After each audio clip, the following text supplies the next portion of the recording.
In this short video, less than 5 minutes, I'm going to talk about the pros and cons of new construction versus a resale. I'm Cynthia Filippi with Berkshire Hathaway Florida Properties here in Wesley Chapel.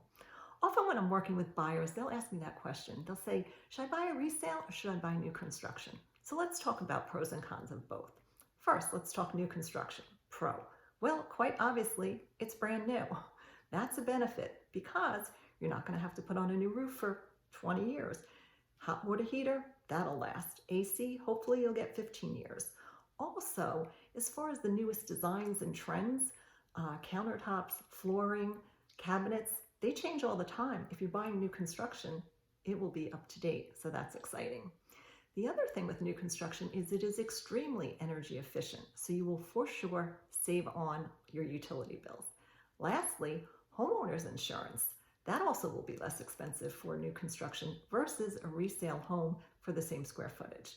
And one point I always like to make with new construction that I found to be true, when you're moving into a new construction neighborhood, it just seems to be a little easier to make friends with the neighbors because everybody's new, looking forward to meeting each other. Now let's talk about the cons of new construction.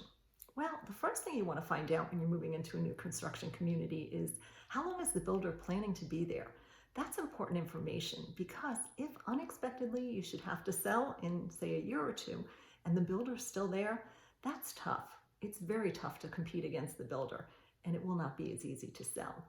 Also, you might want to look at if the lots next to yours were already purchased or built. If you've moved into your home and you've got empty lots next door, guess what? When those get purchased, you're going to hear those trucks every day, and hammering usually starts around 7 a.m.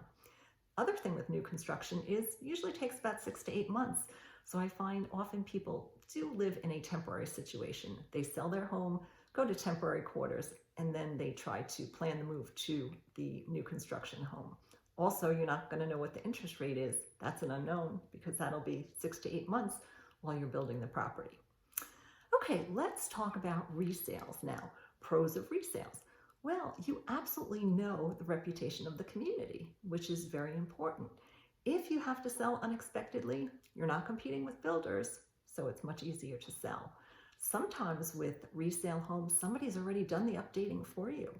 And often when you update a home, it is very expensive, and you at least can benefit by somebody who maybe put in the new kitchen. They're not going to get 100% back of what they spent on that kitchen, but you'll have the benefits of a beautiful new kitchen or maybe a pool. That's another plus for resale homes. Also, interest rates and closing quickly. Resales can usually close in 30 to 45 days. It's very easy to coordinate with a sale of another home, and there's not a lot of unknowns. So that's your pros with resales. Let's talk about cons with resales. Okay, now let's say you buy a home, it's only about 15 years old, so you figure it's not that old. Well, if you live there another 10 or 15 years, guess what? When you're ready to sell, it's going to be about 25 or 30 years old. And at that point, if you haven't updated it, you're probably going to have to in order to get it to sell. Also, with resales, sometimes the neighbors, it's just a little tougher to get to know them because the neighborhood is established and you're the newcomer. Doesn't always happen, but something to think about with resales. So I hope this information was helpful for you. If you ever have any questions, never hesitate to call or contact me, 813-784-1634. Have a wonderful day.